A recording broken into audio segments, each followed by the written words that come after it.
Welcome back. This is part two of building your annual plan, phasing your strength. So, start with big picture. I recommend that you view your strength training on a continuum. So, each week, it's either less or more focus rather than on or off. That's going to let you stay in touch with your strength, but it's also going to reduce the disruption that the rest of your program would experience if you were adding and removing strength, specifically fatigue and soreness. If you keep a little bit in there, it's going to let you ramp up much more quickly. The other tip, once a year, I recommend you get strong. Strong relative to where you are most of the rest of the year, but also strong relative to your competition. And think about that in terms of a way to evaluate yourself. How do you stack up against the people that you want to be racing? You want to be strong relative to yourself and relative to them. Then, on a 4 or 5 year cycle, I recommend you try for a few months to get very strong, close to what your maximum strength potential is. I've done that from 25 to 55. I'm 55 in a couple months, and it served me really well. A key part of being able to generate velocity as we age is holding on to that force component of fitness, and you want to stay in touch with that. And if you don't, it's really slow. You won't notice it, but you're going to get weaker and weaker. And ultimately, it'll impact your quality of life, and certainly it's going to impact the quality of your racing. So those are the big pictures. Let's get into the specifics of the year that you can see behind me. Now, at the end of your A priority race, the end of last season, you probably will have unloaded going into that A priority race, and you will have had a break after the race of whatever length you chose to make it.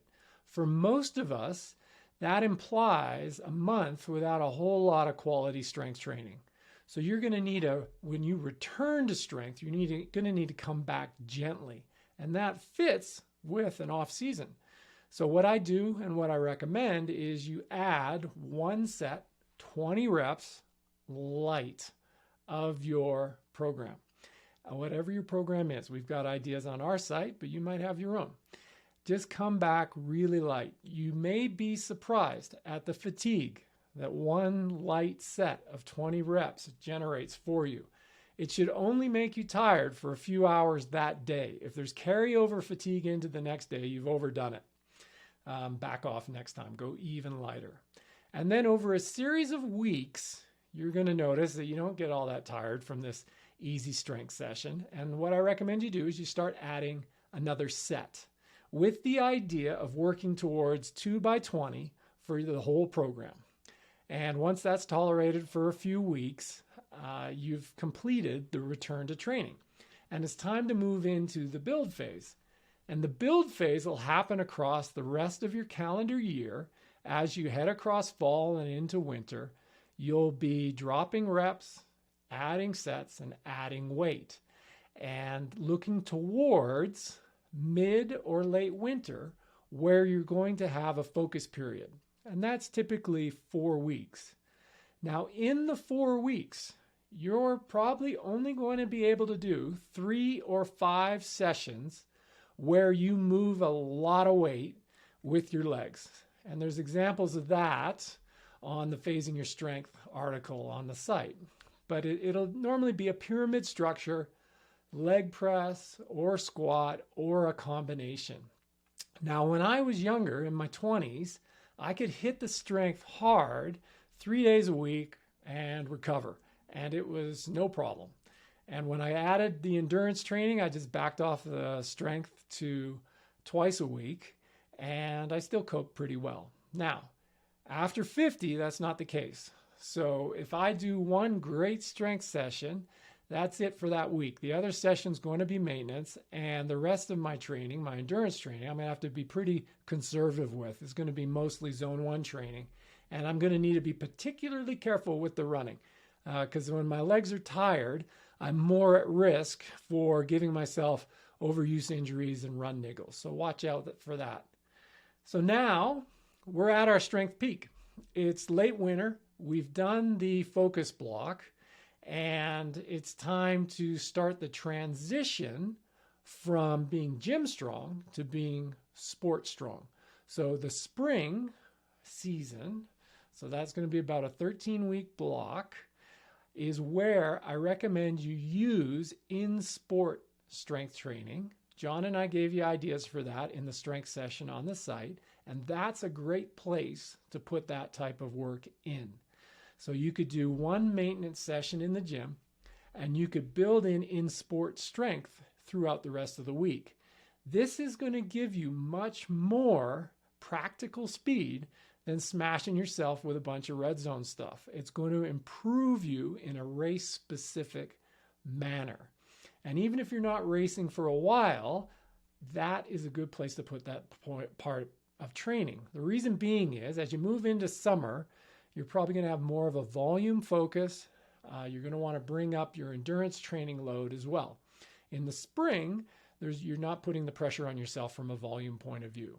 Now, 2 final points. When do you want to be fast? Do you want to be fast early summer, midsummer, late summer, early fall? You need to be thinking about that in terms of phasing your year.